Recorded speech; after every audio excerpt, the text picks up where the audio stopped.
Kumikitang kabuhayan ang bata. Ayos yan. Bakit nakakaya? Proud nga ako sa'yo eh.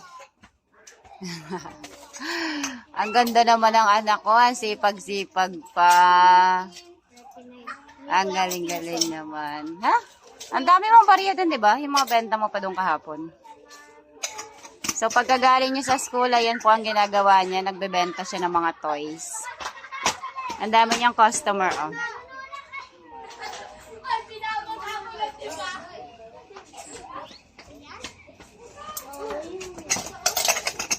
Ang dami mo 75.